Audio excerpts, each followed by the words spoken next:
if you're sitting around and you want to do something and you're just waiting for the right moment, you're waiting for the right map, it's not going to come. This book, Steal Like an Artist by Austin Kleon, is going to show you how to imitate to be great and ultimately emulate. What that means is you're going to use the inspiration from the great works of art to create your own art and feel perfectly good about it. Steal Like an Artist is a gem. I hope you enjoy it. And thank you to everyone who is liking and sharing our show. Please leave a review. What I really needed was to recreate myself, which means to bring something new into the world that has never existed before.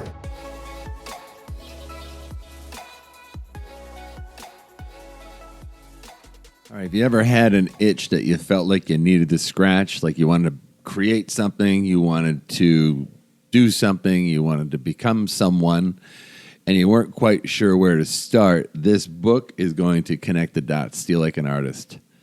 What do you think about this baby? Too good, too good. It's so good. And it's the 10 things nobody told you about being creative.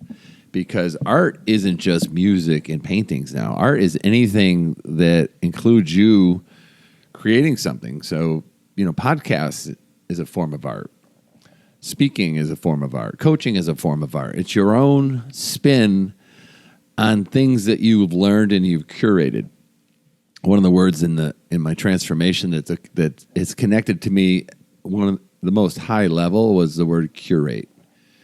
A curator in a museum organizes the exhibits. Like the King Tut exhibit has tens of thousands of pieces. That guy was a big-time king. And they extracted all these things. They took tractor trailers full of things out of there. But a curator can only fit so much into the exhibit, and the curator decides what goes in and what stays out, what you see in what order and how it's used to create an experience. So we're all curators of our lives, and we're all curators of our art, and that what we create is a curation of the things that we bump into, right? Yeah, helped me out a lot because when I was, everything I do, videos, photos, I never really felt much like an artist because it felt like I was just kind of learning from other things and putting pieces where they go. So this is, I heard it in another book in the past, but this is another way of putting it with your combination, like the combination of all the things, your ideas, they make something new. Yeah. I mean, the book starts out with his advice because we all gone through our phases in our lives. He says, good artists are boring. Right. Like you don't live a rock star's life. That gets old, and it's usually short-lived. The people that lived, their flame burned out, or the candle in the wind burned out. So be boring, have a routine, get creative, but get inspired from others. There's nothing in the world now that has been created that is original, that like pure originality. It's always inspired from something. It's drawn from something. I think I talked about how Sam Walton used to walk the aisles. He used to stroll the aisles of other stores and other businesses in other countries to get ideas that would inspire what he created, the art of Walmart. So nothing's original.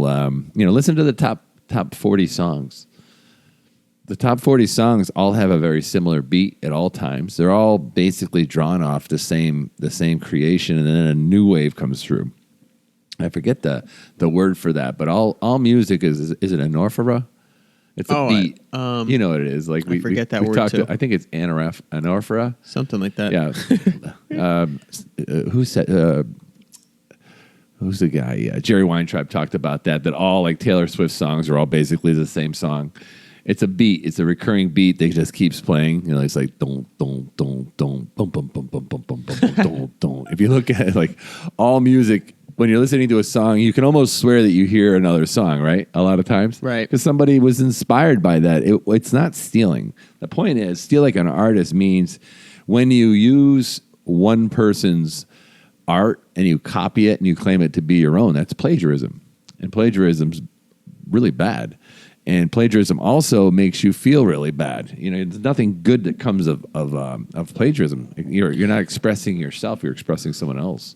I liked when he said, "When you have heroes, when you're imitating them, you're not flattering them, But when you're emulating them, you're flattering them. I really like that because it changes the way you think about. Because you like a lot of people have inspirations, right? And you don't want to imitate them, but I also like it from the hero's point of view that they'll be flattered if you emulate them. That's a nice way of thinking what they're thinking. That was a cool chapter. Emulation is surpassing the model, like imitating.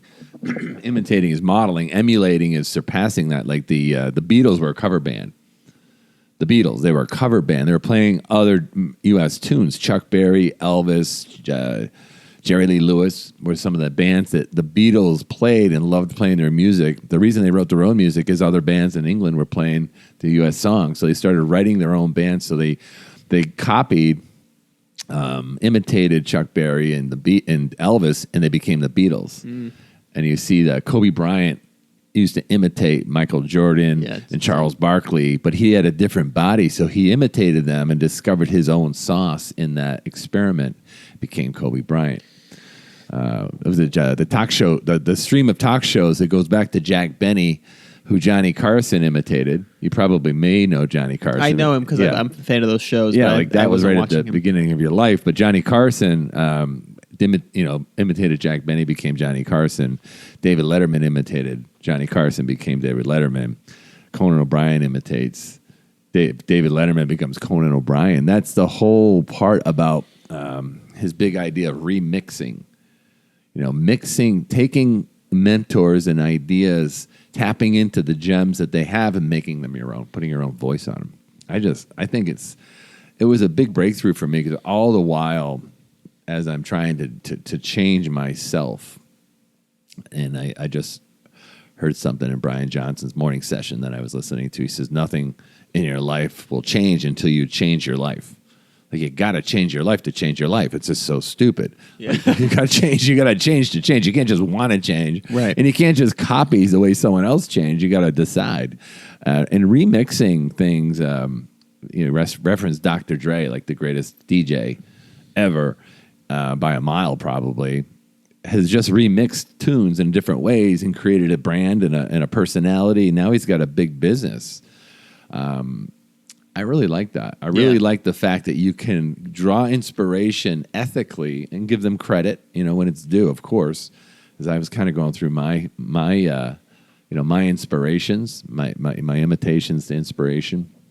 But your mentors, your top 5 mentors that you draw on will become pretty close to who you become. Meaning, remember that you are the sum of all, some average of all 5 people you hang out with. Yeah. I think you become, as an artist, the sum average of the 5 artists that you draw and apply the best. I love that. I've noticed that with myself. Because I like to write music, I like to make videos and photos, and I didn't know this. I was doing it subconsciously, but for example, I'd be scrolling TikTok, for example, and I'd have a lot of dancing people, and I'd feel in the mood to dance, or I'd see a TikTok and I'd see a lot of people playing basketball, whatever it was, and I didn't realize that I was feeding myself all this inspiration. So now I flip it and try to use it to my advantage. So for example, when I'm trying to write my book, I'll read something that's really impactful, that's really short and really well worded to make me get in the mood of writing. It's really interesting. Isn't that funny? Like I'm sure you always say this, that there's other people that do the dunking, but you've kind of created your own brand in dunking. Right. You got your podcast, you got your personality. Yeah. You got your own unique. You put your sauce on what someone else probably did that you liked. And you looked at it, right? Another part of this book that reminded me that was one of the huge breakthroughs in my life was that a lot of times as an artist, when you make videos, when you make photos, you want to give it your own spin. You want to be that artist, right? Like when you make a podcast, but so you think, who am I? Like you're trying to find yourself before you express. But in this book, he talks about when you express yourself, that's how you find yourself. So by expressing, then you start to learn who you are. It's not the other way around. So that was really interesting. That's cool. You become this new person, like recreating yourself, which is my brand. I'm just making the app, the app called Recreate, Brain, Body, and Business. So it's going to be content in 1-minute bursts. Whoa. It's going to be content, curating and pulling gems from books. I'm going to call them diamonds. It's going to be 1-minute domino, book diamonds, and then long-form training and ideas and interviews about how to recreate yourself. And recreating comes from imitating. That's one thing that I got out of this book as well. It's not like you just say, I want to become this thing, and you make it from scratch. You don't have to. Yeah. You could take someone's life apart, like a mechanic takes a car apart, and see the parts on the ground and put that back together using some parts from Tony Robbins, some parts from Ty Lopez, some parts from Brian Johnson. These are my mentors, by the way. Some parts from Charlie Munger. I still have parts from my original two mentors, Roger and Howard, my two great friends and mentors. I have a Christian mentor, Jim Shaughnessy. Like, I have parts of me from them that has built me into who is now trying to discover who I am. Right. And I think the world has it backwards, like discover who you are and then build it. Yeah. I think you build it, and in that process, you discover who you are. Exactly. Right. And that was a big breakthrough. This book reads so fast, you can read it in an hour. This is about one of the most valuable hours you can spend if you're a creator, or if you're on the periphery, or if you just wanted to scratch an itch and create something. It's a lot of fun creating shit. It really is. And I was going to say that what you just said reminded me of something that happened to me recently with my photos and videos. I made that video and I sent it to someone, and someone said, I'd always wanted to do that, but I don't have the talent for it. Right. And my first thought was like, I couldn't do this when I picked up the camera, but I worked, and now it looks like talent because of how good it is. But people have it backwards. They think that you have talent, and then you start taking photos and videos. But no, you have nothing, and then you build the skill, and then it becomes a talent. So that was a new word for me, because people always say talent. I see it with basketball too, training or this. They have talent, I don't. But it's like, no, they worked, now they have the talent. Right. You're the best in the world at being you. Yes. And that's one of the things that you are who you put yourself together to be based upon the people that you took apart and you dissected. Some people don't do a very good job of dissecting all the greats. You don't have to ask permission to have the people behind me mentor you. Their courses for mentorship in life are in the books. Like, they're in there. Those are free in many cases at libraries. So as you're putting yourself back together and you're creating who you want to become, it's a lot of fun. Because when you start to get the results and feedback, you're getting like instant feedback from the world. It's one of the great things about change. Like, people will know right away. You don't have to lose 20 pounds to change. You just have to talk differently. Show up an hour earlier for work for a week, and you'll see an example of, like, people will notice, like, why are you here so early? Right. They're gonna get super curious. Putting things together, like, one thing. This is an example. These are my weight loss beads. You know, to speak about scratching an itch. When I was losing weight, I had to count calories. When I had to count calories, I had to always open my phone up every time I ate. Mm-hmm. I ate the same 6 foods every single time, so I didn't have to look up the calories anymore. That's what I did. Right? And I was like, it's kind of rude to stop and hang on a second, and you've got to go through My Fitness Pal, and you've got to find the food and then log it, and I did it wrong. I was like, I just want to, and I started counting them by hand. And pretty soon I was like, I wish I had some counting beads like you have and hikers have. And I said, well, I can make a bracelet out of it. So I made my beads. Yeah. Like, I just slide the calories over, and I put my body in a calorie deficit if I want to lose weight. But I have an easy way to calculate that. I made one for the water. Like, that was a lot of fun. I don't even sell these yet, but I get a lot of people to ask me about them because it's an easy way to lose weight, super easy, for a lot of reasons. But I won't get into that, but it was fun to make it, is my point. Do you know what it reminds me in the book? It's really good. I know you're going to love this part, or you already do love this part, which is when he says, how do you know what business to run, what book to write? It's like, write the book you want to read, run the business you want to be a part of, things like that. So do what you want to do, and it creates things. So for the beads, you wanted that. Now it could turn into a product that you sell, but you wanted it to start. That was the reason I ended up buying that addiction center. It was also the reason I ended up selling it. Not selling it. It folded. It was unsuccessful. It was a business failure because the industry wasn't ready for what I wanted. Like, I wanted to run a business that had the ideas, and it was a little too early to execute the ideas, but I wanted to run a business that had those ideas in it. And someday I might again, because I believe that through creating yourself, life's about creating yourself or recreating yourself, which just means to make something new, bring something into existence that never existed before. And recreate just means you're always doing it. Remember that quote in that last book I was just reading? It was Finding Joseph Campbell.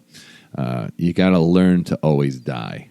So you're grown, you've created, and that. Oh yeah, the cycles. That entity, it's a circle. Gotcha. The entity dies, and your life is all about learning to die, metaphorically, and that's in a lot of. I just think it's a really great way to do that. But that was. I have another one. Yeah.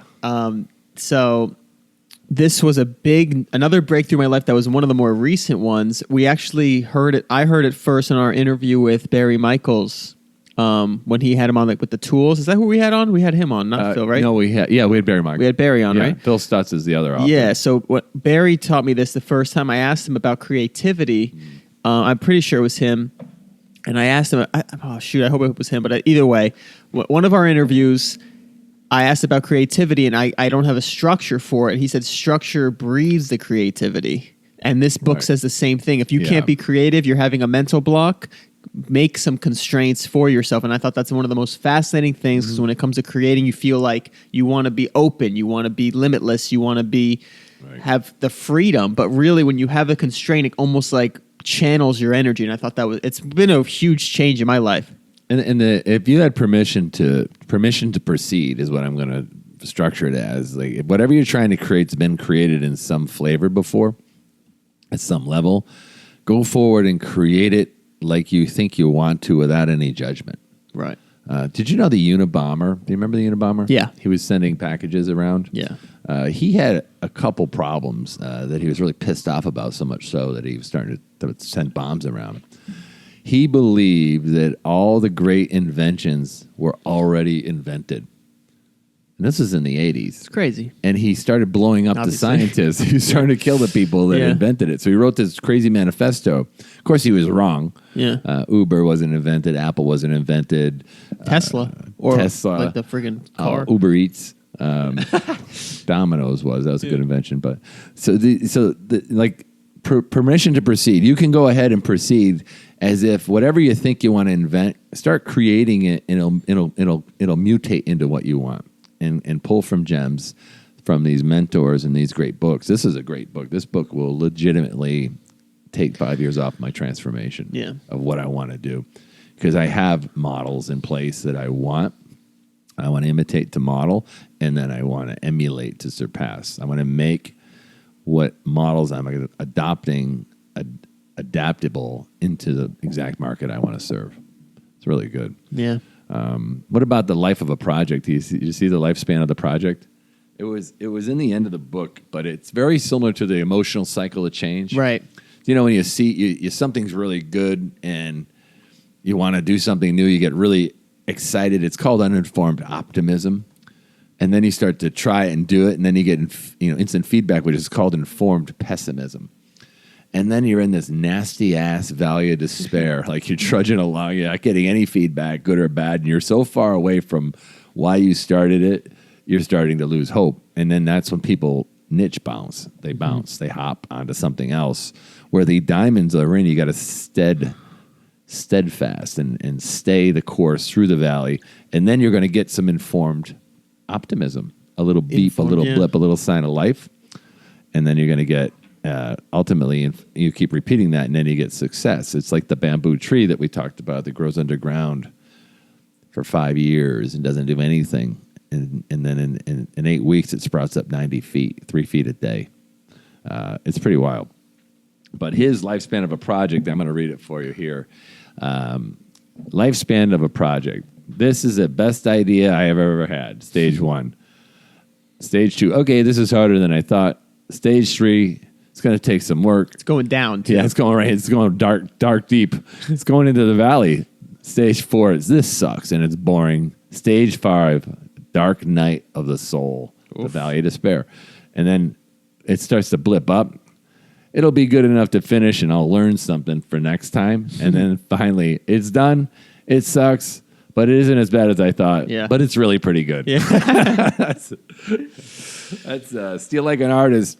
I've had that a million times. Kleon. I tried to get him a couple different times. Yeah. I can't get him to answer me, We'll but he figure 'em out. will. Oh, one more Tag him thing in he some says. stuff. 2 things. He says routine is a big part of things. Like, it doesn't matter question. about time. Like, instead of having more time, just have a better routine, which I love because I'm huge on that.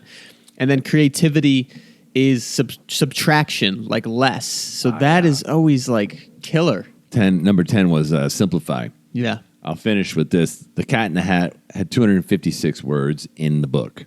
Bestseller, Dr. Seuss. And the publishers goes, did you know you only had 256 words in that book? And Dr. Seuss was like, yeah. He says, well, I'll bet you can't get a bestseller on it. on 50 words. And he wrote green eggs and ham, 50 different words, Oh my goodness. and did it. So life's about taking away and cutting away. It's not about adding things. Don't add things to your life. Take things away and become great at what's left. The Apple, when Jobs ended up doing the Apple, he's like, the one thing he wanted was one button. Remember the phones that had all the buttons in, like massive keyboards, like 16, 20, 100 buttons? Yeah. Apple wanted one button. They wanted to run a phone with one button. You know, and we talked to Carmine Gallo when you're doing speeches and ideas and you're creating something, three steps. No more than three. 3 blind mice, the 3 musketeers, the 3 amigos. 3 is always better than 2. 3 is always better than 4. 3 is the number. Create a point around 3. Simple. Do it simple. Build off it. And in your process of creating, you will discover exactly who you are. Hope this helps.